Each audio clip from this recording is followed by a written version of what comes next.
Philippe Tabarot avait d'ailleurs confirmé que ces derniers, donc les Italiens, ne faisaient pas d'argent en France et devaient être protégés à terme pour baisser le prix des billets de TGV. Cette concurrence subventionnée était viable pour les lignes à grande vitesse. Typiquement, on est dans le berceau de l'hypocrisie la plus totale en fait.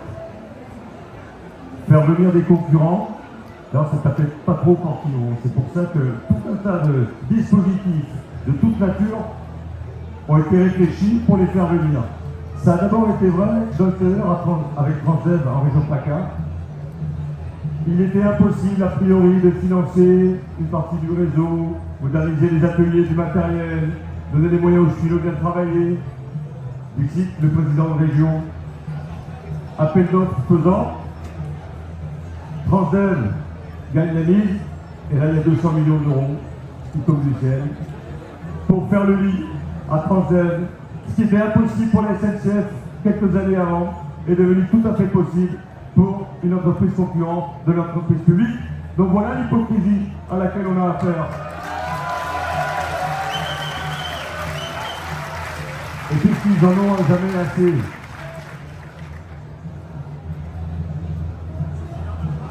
de faire du business avec le service public. Les TGV typiquement, pour faire bien la concurrence, ça va faire baisser les prix. Mais alors là, si vous en voulez l'hypocrisie, ce qui n'est pas dit, ce qui n'est jamais dit, pour permettre d'ailleurs de l'attractivité, très Italia pour ne citer que, bénéficie de rabais sur le prix du péage, c'est-à-dire le prix payé pour faire circuler un train, bénéficie de 30% la première année, 25% à peu près la deuxième, et 17% la troisième. Quand on sait que 40% du prix du billet, il intègre le coût du péage, si on baisse par rabais qui est posé le prix du péage, c'est moins difficile de proposer des billets moins chers. Là, typiquement, c'est l'hypocrisie la pire. Mais alors, on n'en termine pas là. On n'en termine pas là. Nous, pas comme si nous, vous, je suis désolé, je vais vous prendre un peu à partie, mais c'est normal que c'est vous qui décidez. Même si on va vous empêcher de décider mal. On décide, ce président, ses collaborateurs, d'autres, d'aller en Espagne pour qu'on engage la compétition avec les Espagnols. Les mêmes Espagnols avec qui, il y a 2-3 ans, nous étions en coopération. Coopération entre la SNCF et l'entreprise publique espagnole Renfe. Là, on a engagé 14 rames. On perd de l'argent. Perd de l'argent. 14 rames qui, si elles étaient restées en France, elles serviraient. Hein. Elles seraient pleines. Il y a des besoins partout. Nous, on dit, arrêtons ce système de compétition. Rapatrier les rames, retravaillons les coopérations. Donc, sur la question posée vis-à-vis de ce TGV subventionné, il y a une chose quand même qu'on ne peut pas accepter. Les camarades s'est exprimé tout à l'heure, on sent toute la... et à la fois la passion, mais aussi le... Ouais, c'est plus de baisser les bras quand on voit les choix qui sont faits devant nous, quoi. On nous impose des concurrents qui ont une seule volonté et velléité, c'est gagner du pognon. Nous, on dit, le train public, il doit répondre aux besoins d'intérêt général. Alors oui, il y a deux idées qui s'affrontent, c'est vrai. Par contre, là où à un moment donné, on se doit quand même, parce qu'on ne peut pas tout découvrir quand les freins de la concurrence arrivent, on s'étonne, on se dit, oh, mais ils ne veulent pas desservir l'ensemble des gares de la ligne. Ben non, ils sont là pour faire des démultiplications d'aller-retour pour gagner du prix. Enfin, pourquoi que c'est nous, sur quoi nous tombe dessus? Mais non, mais parce qu'à un moment donné, ils sont là pour faire du prix, ils regardent ce qu'il faut faire, on ne s'arrête pas dans telle gare, on laisse la SNCF faire. Par contre, nous savions le faire, tout ça. On savait faire des longues distances un peu plus rapides, avec moins de desserts, avec d'autres trains en complémentarité qui permettaient de desservir l'ensemble, et que quand une ligne était dite non rentable, par l'objet de la péréquation, c'est-à-dire des lignes plus rentables, l'équilibre se faisait. Ça, c'était possible, ça doit devenir possible, dans le cadre d'une seule et unique entreprise publique. C'est devant nous, c'est possible. C'est cette bataille que nous devons mener. Et c'est vrai, avec la question du fret, en 1970, sans faire... le fret, c'était l'activité qui ramenait le plus de fric à la SNCF. C'était l'activité la plus rentable, si on doit parler comme ça. C'est elle qui équilibrait les comptes de la SNCF. Nous disons que pour sauver le fret, pour sauver les lignes, il faut à la fois rétablir cette coopération, mais surtout ce rééquilibrage, redonner les moyens à fret de reconquérir les marchés qu'il a perdus, remettre les cheminots sur ces lignes-là et rééquilibrer l'ensemble. C'est tout à fait possible. Nous devons travailler la coopération. L'IRIA, c'est une coopération franco-suisse. Il y a quelques années, nous étions en coopération dans le cadre d'Eurostar, ça fonctionnait très bien. Ça permettait à chaque entreprise, publique pour certaines à l'époque, nous en l'occurrence, de pouvoir mettre les moyens matériels, humains à disposition. Et quand on ne fait pas compétition, on répond véritablement des besoins d'intérêt général et les usagers, ils s'y retrouvent. Parce que si on ne fait pas de compétition, on n'appuie pas pour augmenter les tarifs, on n'appuie pas pour fermer les guichets. Parce que vous disiez, monsieur le vice-président, que vous ouvriez des lignes, mais vous fermez les guichets aussi. Des lignes, d'un guichet, des guichets, sans ligne, l'un va pas sans l'autre. C'est scandaleux, c'est pourquoi le fond de notre problème. On est en 2025, certains nous expliquent que le nouveau monde, c'est ça. Et que si on n'y adhère pas, on n'a rien compris. En 2025, on a, pour nous, cheminots, une seule bataille à mener. C'est celle de reconquérir le service public. On peut avoir, et on a les usagers, les élus politiques avec nous, pas loin de prendre.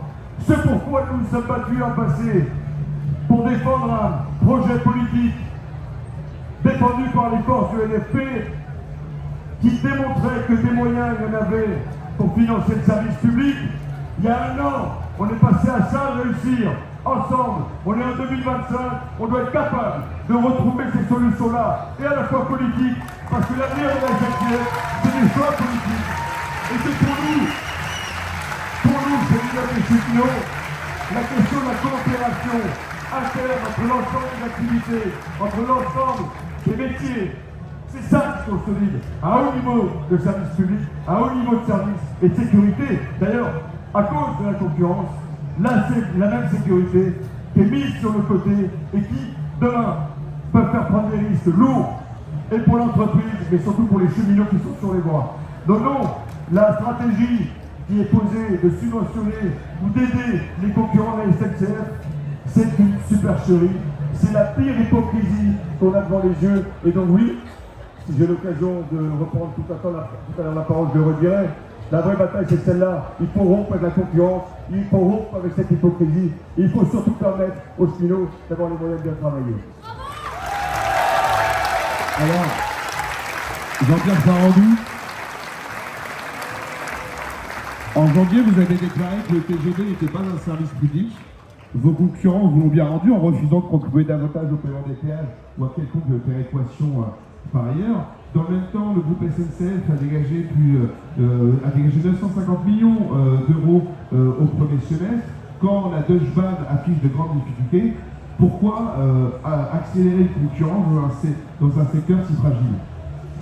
Alors moi, sur la péréquation, je suis d'accord avec M. Nier. On n'est pas toujours d'accord, hein. De temps en temps, on l'est. Moi, je trouve ça pas juste.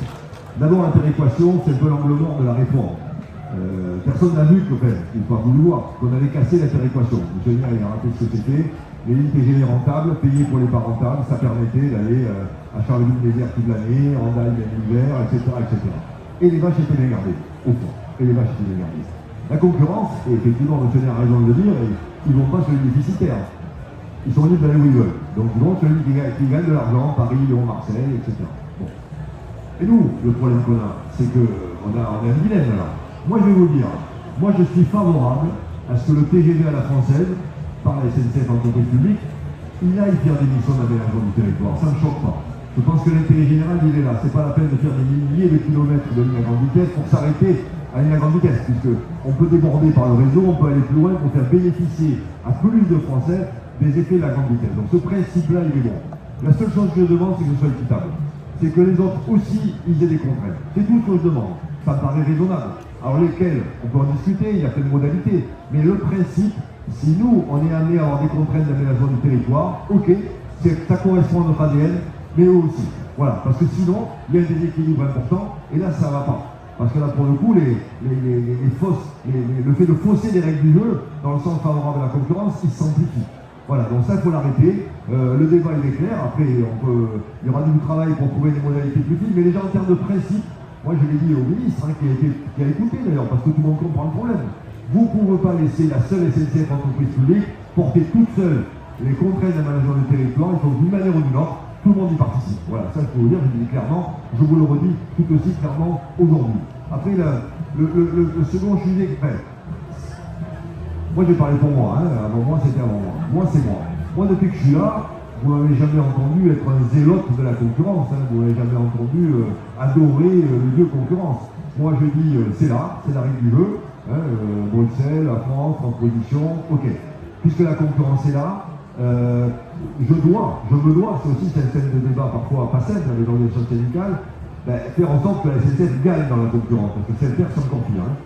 Là, pour le coup, en tant qu'entreprise, même pour les finaux, si la substance s'en va, on est mal. Donc oui, je demande à ce que la SNCF se prépare, réponde le mieux possible à ses clients autorités organisatrices, à ses voyageurs, à ses chargeurs, pour être choisi. Parce que c'est ça que ça veut dire. On n'est plus un monopole, on n'est plus subi, on est choisi. Pour être choisi, il faut que les clients soient d'accord pour nous choisir. Donc il faut être attractif, il faut être compétitif. Voilà, ça c'est un principe.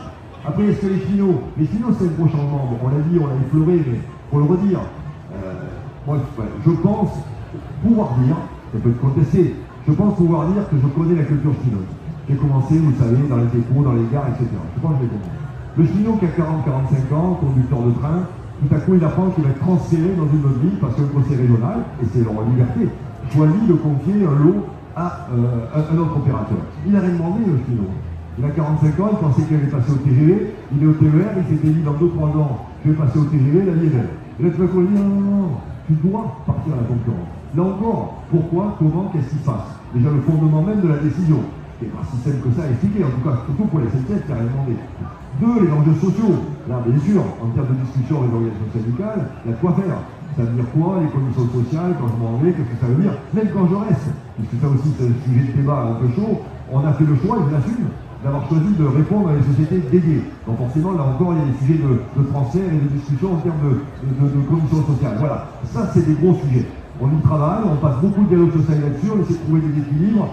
C'est sûr que le point parfois un peu de divergence, c'est que moi je fais attention à ce que, à la sortie de ces discussions, la SNCF reste compétitive, puisque c'est là dont on parle. Mais une fois qu'on a dit tout ça, moi j'ai confiance. J'ai confiance en nous, ayons confiance en nous. Voilà, regardez, il y a eu 10 appels d'offres dans le TER ou Transilien, on en a gagné 7. Ça fait 80% des 13 km. Donc on n'est pas manchot, on peut gagner, on se le démontre, on gagne. À nous de nous inscrire là-dedans. Est-ce qu'un jour politiquement il y aura une régulation du sujet? Ça, j'ai écouté ce qu'a dit M. Maire, je veux dire que ça me dépasse honnêtement en tant que président de la SNCF. On voit bien que là pour le coup M. Maire a lancé un débat de nature politique. Il a sa noblesse, hein. Il faut qu'il ait lieu dans le bon niveau et dans les bons endroits. Voilà, moi en tout cas à ce stade, je fais tout pour que les Chinois s'en sortent le mieux possible, en gardant l'activité, 2 en les accompagnant dans ce mouvement qui effectivement est un choc important pour l'entreprise. Merci beaucoup.